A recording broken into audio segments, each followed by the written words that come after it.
Bike నడపాలని ఆశతో నేటి తరం యువత తల్లిదండ్రుల మాటలను లెక్క చెయ్యక ఏడ్చి అలిగి బెదిరించి బైక్ సాధించి ట్రాఫిక్ రూల్స్ కూడా తెలియకుండా రైమని దూసుకుపోతూ తలకు హెల్మెట్ కూడా పెట్టుకోకుండా ప్రమాదాల బారిన పడి తల్లిదండ్రులకు కడుపు కోతనే మిగిలిస్తున్నారు. బండిపై పీకలోతు మోజుతో ప్రాణాలను తోడేస్తున్నారు.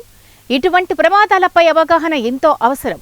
కర్నూలు జిల్లా ఎమ్మిగనూరు పట్టణంలో నైస్ సర్కిల్లో ఉన్న little planet English medium school principal Mani Madhuri ఆధ్వర్యంలో రోడ్డు ప్రమాదాలపై విద్యార్థులతో కలిసి అవగాహన సదస్సు నిర్వహించారు. స్థానిక సోమప్ప సర్కిల్, శ్రీనివాస సర్కిల్ ప్రధాన రహదారులు, ప్రస్తుతం సమాజంలో జరుగుతున్న రోడ్డు ప్రమాదాల గురించి, వాహనాలు నడిపేటప్పుడు హెల్మెట్ ధరించకుండా జరిగే ప్రమాదాల గురించి విద్యార్థుల ద్వారా అవగాహన సదస్సు ద్వారా ప్రజలకు చూపించారు. ఈ సందర్భంగా కార్యక్రమాల్లో పాల్గొన్న పట్టణ ఎస్ఐ డాక్టర్ నాయక్, మల్లెల గ్రూప్స్ అధినేత మల్లెల ఆల్ఫ్రెడ్ రాజులు పాల్గొని వారు ప్రసంగించారు. మితిమీరిన వేగం ప్రాణాలకి ప్రమాదకరమన్నారు.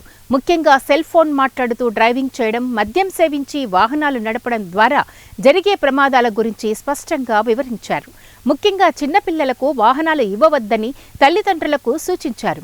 యుక్త వయసు వచ్చే వరకు వారికి రోడ్ సేఫ్టీపై పూర్తిగా అవగాహన కల్పించాలని కోరారు. విద్యార్థులు చదువుతో పాటు సామాజిక కార్యక్రమంలో ముందుండాలని అన్నారు.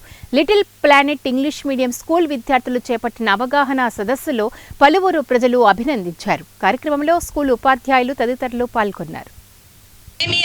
ఎందుకు చేస్తున్నామంటే మీకోసం, ప్రతి ఒక్కళ్ళ కోసం.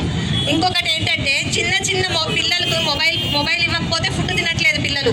సో అలాంటి పిల్లల్ని మొబైల్ అవాయిడ్ చేయండి. బ్రెయిన్ ఎంత గొప్పదనేది మా చిన్న పిల్లలు చెప్తున్నారు. సో అంత మంచి బ్రెయిన్కి మీరు ఇవ్వాల్సిన ఆటలు పాటలు అవన్నీ నేర్పించడం మానేసి మొబైల్స్కి అడక్ట్ చేసేస్తున్నారు పిల్లల్ని. ఇవన్నీ అవాయిడ్ చేయాలన్నదే మా తాపత్రయం. మా స్కూల్ నుంచి మేము ఇచ్చే చిన్న మెసేజ్ వల్ల అట్లీస్ట్ ఒక 10% అన్న చేంజ్ వస్తుందేమో మీలో అని అనుకుంటున్నాం.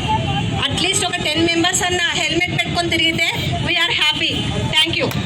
హెల్మెట్ లేకపోతే ఎవరికైనా ప్రమాదం జరిగి తల పగిలిపోయి మరణిస్తే వాళ్ళ కుటుంబ సభ్యులు రోడ్డున పడతారు. నువ్వు ఏ రోడ్లో అయితే పడి చనిపోయావో నీ కుటుంబం రోడ్డు మీద పడిపోతుంది. అదే హెల్మెట్ ఉంటే చిన్న దెబ్బలతోటి నీ ప్రాణాన్ని కాపాడుకోవచ్చు, నీ కుటుంబాన్ని నువ్వు కాపాడుకోవచ్చు. నువ్వు లేని